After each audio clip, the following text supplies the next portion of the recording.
kailangan po natin may common sense na naiintindihan na ang kailangan ng bansa, negosyo, puhunan, trabaho, hindi ayuda. Mabuti sana kung yung ayuda galing sa kita natin. Hindi naman ho tayo kumikita, galing ho sa utang. Politiko, bibigyan lang ng abuloy. Yung iba bibigyan ng biskwit. Ano na nangyari sa bilyong-bilyong pera ng DSWD? DSWD, makonsensya kayo! Si Kapitana Alea Bidua ng Barangay 670. Itong event na ito, ako ang nag-ipon sa mga buong barangay ng Maynila, District 1, halo-halo na to eh. District 2, may 4, may 3. So ang layunin lang namin, makatulong sa PDP laban, sa kay Tatay Digong. Kasi lahat naman tayo ayaw natin ng drugs eh. Ako mula noon, support ako sa yung ni platform ni Duterte na ayaw ng drugs. Dahil totoo naman nabawasan ng kriminalidad sa Maynila. Ako, nung panahon ni Digong, pupunta ako Divisoria, puno ako ng alas. Ngayon dito lang sa event kasi matatakot ako eh. Panahon ni Digong, pupunta ako Divisoria, puno ako ng alas. Ngayon dito lang sa event kasi matatakot ako eh. Panahon ni Digong, pupunta ako Divisoria, puno ako ng alas. Ngayon dito lang sa event kasi matatakot ako eh. Yun ang layunin namin. So, kaya ito ginawa ko para makatulong sa PDP laban. Hindi ito pinag-uusapan ang mayor. Sama-sama kami, Isko man o Lacuna, nandito. Basta ang susuportahan lang namin itong mga kandidato ng PDP laban ng mga senador. Susuportahan lang namin itong mga kandidato ng PDP laban ng mga senador. Susuportahan lang namin itong mga kandidato ng PDP laban ng mga senador. Alright, Reaction TV Base, nagbabalik. Reaction. Napakaganda po ng mga pag-uusapan natin ngayon mga kareaksyon na mantakin po ninyo. Mantakin ninyo. Si Director Santiago, galit na po siya. Hindi ko po alam kung galit na siya sa kakulitan ni Torre, no? Ni General Torre. Kasi talagang dinidiin talaga ni Secretary Director Santiago na pakinggan po natin ito Talagang para sa akin parang napipiko na po siya sa katatanong, pwede bang ikasuhan, pwede bang sampahan ng kaso ang Pangulong Duterte sa kanyang sinabi patungkol sa kanyang talumpati. Ngayon mga kareaksyon, talagang parang sa tingin ko po talaga napipiko na siya Pakinggan natin ito. Kung sila na immediately affected, kumbaga na sila ang tinatakot, sila ang papatayin, alam nila na hindi totoo yun, na nagbibiro lang si Presidente. Sino pa kaya ako? Director, paano nga kung merong mga senator na mag-iet na tinuturing nilang banta sa buhay nila yung joke kill ng Pangulo? Gaano kalakas yung kaso kung sakali malakas pa? Titignan natin lahat ng angulo. How it was delivered, circumstances of the delivery, gaano kaseryoso ba yan. Lahat po yan, angulo ay titignan natin. Sir, ang mga nagreklamo ngayon is mga congressmen. Can they file yung complaint instead yung mga senators na sila yung pinagbantaan? Pwede ba yun? Ayun na nga ang isang with due respect sa kanila, no? Sila ang nagtutulak ng kaso. Hindi naman sila yung involved actually, yung mga senator. Tsaka, tingnan nyo, hindi naman sinabi kung sino doon sa 15 yung papatayin Sino ba yung 15 na yun Yung bang nakaupo o yung tatakbo, no? At tsaka, kung di ba naman talagang lokohan lang, meron ba naman porkit namatay ng senador automatic na yung kandidato ni mga senador ni Presidente Digong, yun na ang papasok. Siyempre, kung mamatay man yung mga kandidato, merong substitution. Hindi sila. At ipoboto pa rin ng taong bayan. Taong bayan ng Kaya, yun nga, sabi ko, time has changed. Yung dating takutan, patayan, tapos na yun.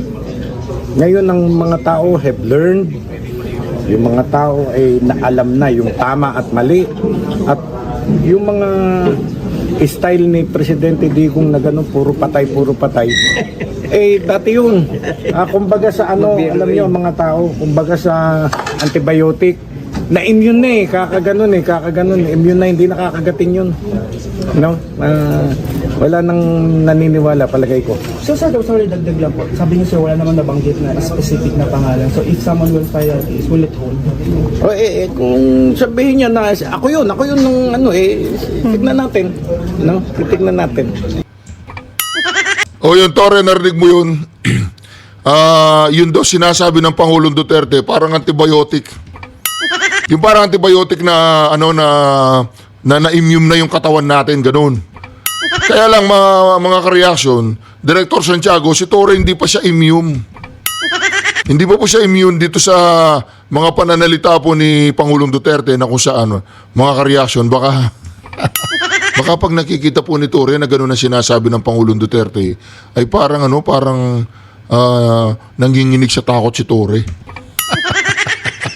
Di po ba mga ka-reaction, di ba nakakahiya yan, Torre? Hindi ba nakakahiya ang ginagawa mo? Ha? Pangalawang beses na po sinabi ni Director Santiago na walang batayan at walang basihan at yun ay biro lamang na hindi nakakagatin ng mga tao dahil na-immune na po sila sa Pangulong Duterte. Dahil nagising na sila. Yung ganyan takutan, tsaka hindi naman po takutan eh. Walang yaka, Torre, hindi naman takutan yun. Biro lang yun. Hindi mo ba alam ang biro? Wala bang joke sa inyo? Saan kang galing planeta? Wala bang rhetoric na ganyan na narinig mo noon? Wala naman siya sinabing pangalan na halimbawa, tatapusin ko si Torre, ganon. Papaya ako si Torre, ganon. Wala naman binanggit eh. Sabi niya, malay mo yung mga senador na nag-retire na, o kaya hindi natin alam eh. Joke lang yun, Torre. Kaya kung ako sa'yo, Torre, tapusin mo na yan. Pinagtatawanan ka na ng buong bayan, buong mundo sa ginagawa mong katarantaduan na yan. Mantakin mo, wala kang pabor sa pagsampa mo ng kaso, pagsasayang mo lang ng Anyway, kung ganyan ang utos sa'yo, wala tayong magagawa. May hiya ba si Torre? O pakitanggal po yung walang hiya sa record in aid of the legislation. Okay ka, Torre, okay ka. O diba? Kaya dito mga ka-reaction, hindi po natin masisi si Torre. Kasi nga, bakit hindi natin masisi si Torre? Napagutusan lang. Totoo ba yun, Torre? Napagutusan ka lang? Tanong lang, napagutusan ka lang, Torre? ay, Torre. Alright, eto na po tayo mga ka-reaction ha. Dito mga ka-reaction, makikita po natin kung gaano po ang class na ipinakita po ni Senator Congressman Rodante Marcoleta. Ito po. Ayan po mga ka-reaction. Nakikita po ba ninyo mga ka-reaction? Kinamayan si Tariela, di ba? Pagkatapos ng kanilang sagutan, pagkatapos ng kanilang pasiklaban sa pananalita, nakita po natin ang uring Marcoleta, kung paano ang isang Marcoleta na trabaho lang, walang personalan, di ba?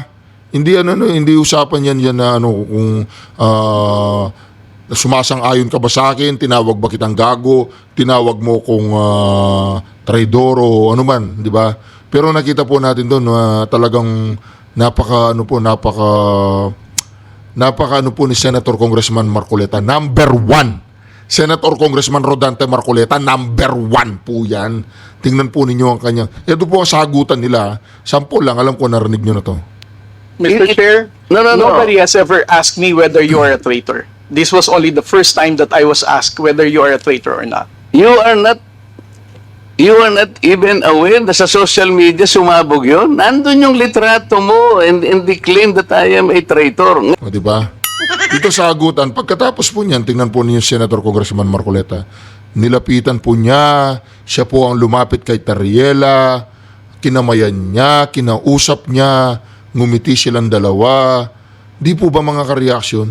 Saan kayo makakakita ng senador o magiging senador na ganyan? Walang personal, ang trabaho lang tayo dito, Tariela. Hindi ako galit sa'yo. Ano lang to, trabaho lang, di ba? Napakagaling po ni Senator Congressman Rodante Marcoleta.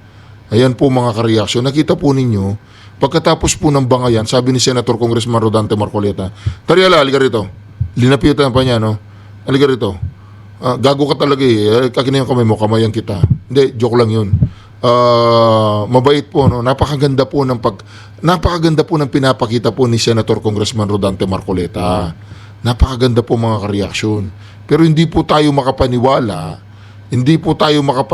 sa mga nangyayari ngayon, mga kareaksyon, na kung saan, doon sa survey, wala man lang po ang pangalan ni Senator Congressman Rodante Marcoleta. Mantagin po ninyo yan, isang survey na kung saan ang isang Senator Congressman Rodante Marcoleta ay namamayagpag sa buong Pilipinas o sa buong mundo sa mga botante na namamayagpag po siya na marami po na napakataas po ng maraming nakakakilala sa kanya, napakaganda po ng kanyang records at naniniwala po tayo na marami pong nakakakilala sa kanya. Pero mantakin po ninyo, sa nakaraang survey po, sa pinaka-latest na survey, maniwala po kayo sa hindi, talagang wala pa po siya mga kareaksyon. Kaya kung ako sa inyo mga kareaksyon, wag po kayong maniniwala sa mga survey na yan. Kasi yung mga survey na yan, minsan, ang mismong mga kandidatong tumatakbo na pagka-senador o pagka hindi po natin alam, talagang sila rin po mga kareaksyon ang nagpapasurvey. Kaya kung ikaw ang papasurvey, tapos siyempre sisiguraduhin ang binayaran mong magsasurvey, hindi ko po sinasabi dito na lahat po ng mga tumatakbo senador ngayon ay nagpapasurvey po sila. Ang sinasabi po natin dito, merong ilang-ilan di umano na nagpapasurvey at siyempre nangunguna sila sa survey. Yun po ang bali-balita mga kareaksyon eh.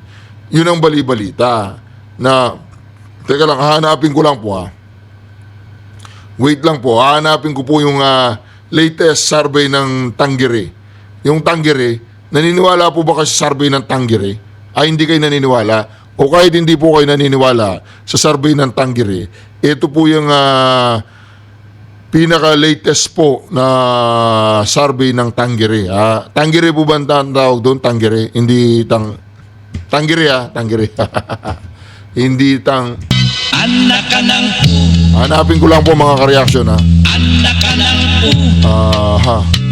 Okay. Ito. Hindi ito. Sandali lang po, hanapin po natin mga kareaksyon. Ito na. Okay. Ito po. Ito po mga kareaksyon. Yan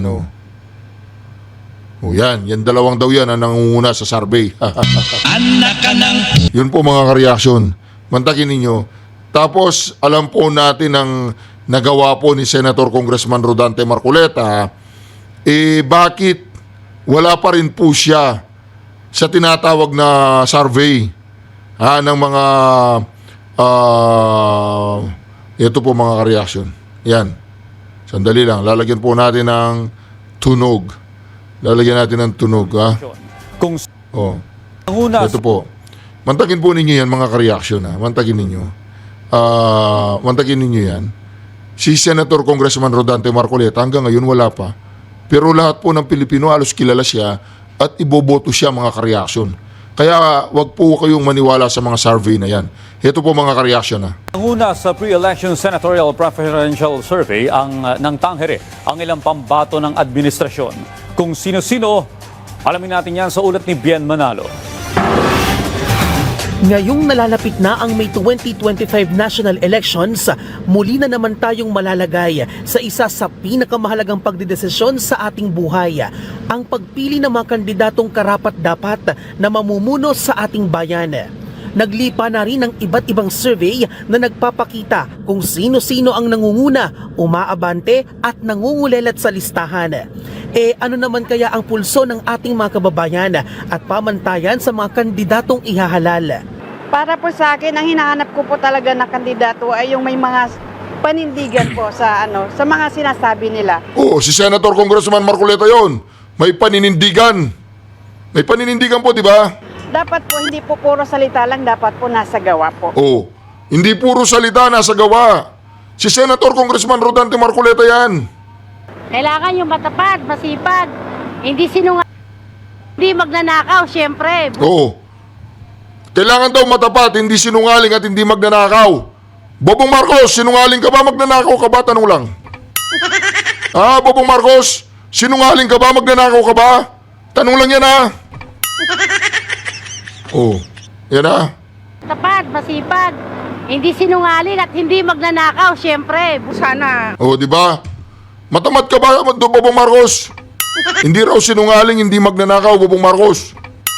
Ikaw ba yun? Ikaw bang tinitira ng alin na yun? Tinatanong lang kita. Meron pang talagang honest at mga kandidato, mga tinatawag na lingkod bayan. Si Senator Congressman Marcoleta yun. Hanes, mapagkakatiwala na lingkod bayan. Di ba? Oy, Bobong Marcos, mapagkakatiwalaan ka bang isang kaibigan? Bobong Marcos? Latest pre-election senatorial preferential survey ng Tangere, nangunguna ang karamihan sa pambato ng administrasyon. Tabla, sa unang pwesto ang magkapatid na Erwin at Ben Tulfo. Di ba? Galing po no, Erwin at Ben Tulfo. Tabla. Wala po si... Mantagin mo yan Nakapwa nakakuha ng 53% voters preference. Pasok naman sa top 12 sina Tito Soto, Bong Revilla Jr., Pia Cayetano, Benher Abalos, Manny Pacquiao, Lito Lapid at Ping Lacson. Ba't sinama nyo pa si dyan? Si Bato de la Rosa at si Bongo. Dapat hindi nyo na rin sila sinama. Puro mga alyansa yan Di ba, Tanggiray? Dapat tinanggal nyo na si Bongo dyan tsaka si Bato de la Rosa. Mantakin mo yan, maniwala ka sa survey na yan. Yung PDP laban nangunguna sa survey natin. Yung Siyam, pasok lahat sa Magic 12. Tapos Bongo tsaka Bato de la Rosa lang ang pumasok sa Magic 12. Wala man lang si Marcoleta. Hindi ba ninyo sinasama si Marcoleta? Wala stick kayo Congressman Marcoleta, ako magsasurvey mamaya. Ginagalit niyo ako Ito, pakinggan po natin ito mga kareasyon Maganda po ito. Maynila, kita natin ang buhay napakahirap. Ang buhay ng informal settler napakahirap. Ang mamahal ng bahay dito, magrenta ka dito, ang hirap. Ang hirap. Hindi gaya sa probinsya, may parking space. Dito, walang lugar ang mga sasakyan. Nakaparking sa labas. Naranasan ko yun kasi naging taga Maynila ako. Hanggang ngayon, dito sa Maynila, nakikita ang mga batang lansangan. Dito sa Maynila, nakikita dyan sa Roas Boulevard, batang lansangan, mga taong walang bahay. Tinitignan lang natin sila. Ano ba ang permanenteng programa ng DSWD? Bilyon-bilyon ang budget ng DSWD. Nandyan ang ating mga mambabatas. Pero bakit hindi natin nabibigyan ng permanenteng solusyon ang problema na nakikita ng ating mga mata? Very basic, dahil ba hindi sila botante? Dahil ba yung street children hindi botante? Napapabayaan? Sinasabi natin, may sindikato sa likod niyan. Ano na ngayon? Ba't hindi nyo ibigyan ng solusyon? Bakit titignan lang natin at yung mga politiko bibigyan lang ng abuloy? Yung iba bibigyan ng biskwit. Ano na nangyari sa bilyong-bilyong pera ng DSWD? DSWD, makonsensya kayo! DPWH, mga daan dito. Ang daan ba sa Maynila na maayos, sinisira ba ng gobyerno? Dito sa Maynila, sinisira ba nila yung maganda pang daan? Ano Manila? Sa probinsya, marami. Sa Bacolod, sa Negros. napakasakit tignan, magagandang daan, sinisira. Dito sa Maynila, hindi ba perwisyo yan? Maganda pa yung daan, sisirain, di traffic. Ang hirap na nga ng buhay sa Maynila dahil sa traffic. Dadagdagan pa. At sino yung dadagdag? Gobyerno. Kasi kung may project, may komisyon. Kami ngayon, yung mga kandidato ng PDP, 9 na kami. 9. Sumali sa amin si Attorney Vic Rodriguez, yung kaibigan ko, 9 na kami. Lahat kami dapat makapasok. Para pag nakapasok yung lahat ng PDP laban, vote straight kayo, huwag nyo nang dagdagan ang 10, 11, 12. Hanggang 9 lang. Puno ng PDP laban, huwag na kayong bumoto 10, 11, 12, makadagdag pa yan sa kabila. Naintindihan ba natin Maynila? Kung gusto nyong maging presidente na manggagaling sa PDP laban sa 2028, isecure nyo ang Senado, lahat kami dapat manalo. Kaya ba? Gusto ko lang po mag-report sa inyo bilang inyong senador. Ang galing po ni ni Attorney Hinlo. Ang galing po niya no. Mantagin po ninyo 'yan. Oy, DSWD, maya ka naman. Bilyon-bilyon po yung pondo ng DSWD. Tapos yung mga batang, kung ako magiging DSWD secretary, unahin ko po yung mga batang lansangan. Magpapagawa ako na napakalaking orphanage o yung tinatawag nating yung kukunin ko po sila sa lansangan. Matanda, bata, uubusin ko po sila. Wala akong makikita ni naman sa lansangan. At yung paggagawa kong bahay nila, malapit po yan sa bundok, yung maraming mga pwede silang mag-alaman, pwede silang magtanim. Doon ko po sila alagaan. At pag gusto na nilang makaalis doon, siguraduhin nila wag silang pupunta sa kalsada. Magtatrabaho sila ng formal. Pero hindi po yung nakakalat-kalat sila sa kalsada. Mga bata, di ba, bigyan ng edukasyon, lagay sila doon. Yung ipatatayo nating napakalaking pagpupugaran nila. May teacher doon, may pagkain sila doon, lahat. Hanggang sa matapos sila, makapag-contribute sila sa ating community. Wala po dahil sabi nga ni Senator Hinlo, wala walang initiative kasi alam nila hindi sila botante, alam nila hindi sila nagrereklamo, di ba? Kaya DSWD, mahiya ka naman. O pakinggan po natin si Senator Bongo. Kung ano na po mga trabahong nagawa natin sa Senado, ay authored 16 laws, ay principally sponsored 82 laws, including 80 laws for the establishment and upgrade of public hospitals. Ano po yun? Halimbawa, itong PGH, kulang yung kama. Dadagdagan natin ng kama, upgrading ng kanilang hospital beds. Dahil nakita ko sa kakaikot ko sa buong Pilipinas, kulang talaga ang ating pasilidad. At ang makikinabang dito yung mga mahirap nating kababayan. At ngayon, isa rin po kami sa author at co-sponsor ng Bureau of Fire Modernization. Kami ni Senator Bato para sa ating mga bumbero. At ako po isa sa una na nagsulong ng Department of Migrant Workers para po ito sa mga OFWs natin. Noon, wala pang may gusto niyan. Ako lang mag-isa. At tinulungan ako ni Senator Bato, nila Senator Joel, na isa patas po siya. Meron na tayong departamento sa ating mga modern day heroes.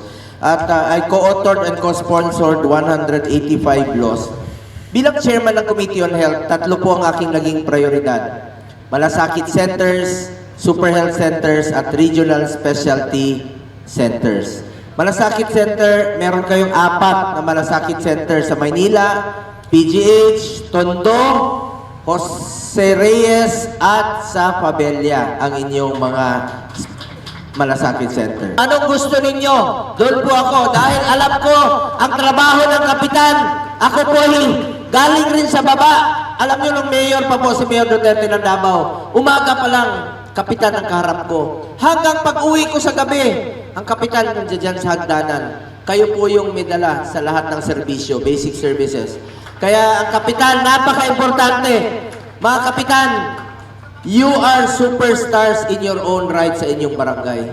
Kayo ang hari doon. Isa lang po ang pakiusap ko sa inyo. Huwag niyo pong pabayaan yung mga kababayan nating mahihirap po. Lagi tayong politika. Siraan mo na yung banatan dito po. Sawang-sawa na ako. Ang totoo lang, wala pang nararating ang ating bansa. Wala pa po tayo nararating. Lahat tayo utang. Huwag na tayong magsisihan. Kasi ganito, kasalanan ni ganito. Ganito, kasalanan ni Pangulong ganito. Allahu Akbar. Alam nyo, mga kapatid, ang utang po natin ngayon, lagpas na sa liig natin. Nasa 16 trillion na tayo. Kaya kahit na sinong humarap sa inyo, na sinabing siya ay mataas ang pinag-aralan at siya ay nag-aral sa abroad at nag-aral kung saan-saan, nasa ng bansa natin, may pinuntahan ba? Puro tayo utang, nabubuhay tayo sa utang, kaya hindi pinag-uusapan ng utak dito. Dahil lahat ng naupo, puro utang.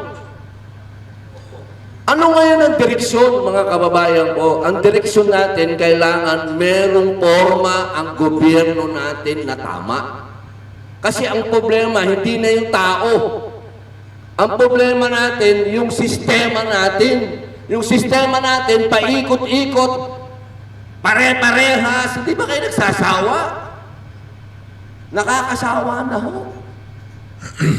Makikibagay tayo sa bagong upo. May bagong dadating, makikibagay na naman tayo. Ang nangyayari sa atin, wala ho eh. Puro tayo pakikibagay. Ang paggogobyerno ay hindi pakikibagay. Tandaan nyo yan. Ang gobyerno ay isang direksyon na kailangan sumunod tayong lahat. Kapag hindi tayo sumunod, eto tayo. Eto ho tayo, baon sa utang. Baka akala nyo ho, masarap ang buhay nating lahat. Restaurant tayo. Lahat po tayo. Ang ekonomiya natin, utang ha. Kaya ho, pag kami lumalabas sa inyo, lumalapit sa inyong mga taga-gobyerno, mga naka-Amerikana, huwag kayong masyadong bumilib. Kasi lahat tayo utang. So ano ang solusyon? Ang solusyon ho, gumaya tayo sa mga bansang kapitbahay natin. Sino ba yung mga kapitbahay natin? Japan, Thailand. Japan po kasi nasa kabila. Tayo na Southeast Asia tayo. ASEAN tayo, ASEAN. Yung saksakan ng talino. Wala pong nangyari sa mga saksakan ng talino, ninakawal lang tayo lahat. Ang kailangan po natin, may common sense na naiintindihan na ang kailangan ng bansa, negosyo, puhunan, trabaho, hindi ayuda. Mabuti sana kung yung ayuda galing sa kita natin. Hindi naman ho tayo kumikita. Galing ho sa utang. Alam nyo, sa dami po ng talumpati ni Senator Robin Padilla, dito po ako napabilib. Parang nabuhayan uli ako ng pag-asa na si Senator Robin Padilla, hindi lang siya pandagdag boto para sa atin. Nakita ko po hindi na yung tao ang problema, yung sistema. Anong kailangan natin? Revolutionary government. Yun ang kailangan natin. Anong kailangan natin? Federal form of government na magkakaroon ng boses kada estado na kasama sa federal. Ano pang kailangan natin, mga ka-reaction? Kailangan po natin yung sinasabi ni Senator Robin Padilla. Puhunan, komersyo, hindi ayuda. Hindi po ba? Malaking salute sa iyo, Senator Robin Padilla. Sinasabi nila hindi siya natapos. Sinasabi nila wala siyang alam. Pero narinig po natin ang kanyang pananalita, mga kareaksyon. May alam siya. Naiintindihan niya nangyayari. Paikot-ikot lang tayo. Kahit sinong umupo. Dahil yung sistema ng mga korap. Di ba? Pakikibagay. Sabi niya, kung sino nakaupo sa Malacanang, lahat ay nakikibagay. Si Tolentino, isang balimbing. Lahat yan. Ang hindi lang bumalingbing dyan, si Senator Bongo, tsaka si Senator Bato de la Rosa. Kasi Senator Robin Padilla, hindi pa ako sigurado. Hindi rin po siya bumalingbing. Hindi siya bumalingbing. Pero dito, mga ka-reaction, naramdaman po natin yung ano ni Senator Robin Padilla. talagang alam po niya ang nangyayaring kalakaran. Alam po niya, 17 trillion na po ang utang natin. Puro utang po tayo. Mga utang ng ina nyo. Ha? Mga utang ina nyo lahat. Utangin na kayo. Po si Kapitana Alea Bidua ng Barangay 670. Itong event na ito, ako ang nag-ipon sa mga buong barangay ng Maynila, District 1, halo-halo na to eh. District 2, may 4, may 3. So ang layunin lang namin, makatulong sa PDP laban sa kay Tatay Digong. Kasi lahat naman tayo ayaw natin ng drugs eh. Ako mula noon, support ako sa kandidat yung ni platform ni Duterte na ayaw ng drugs. Dahil totoo naman nabawasan ng kriminalidad sa Maynila. Ako, nung panahon ni Digong, pupunta ako Divisoria, puno ako ng alas. Ngayon dito lang sa event kasi matatakot ako eh. Yun ang layunin namin.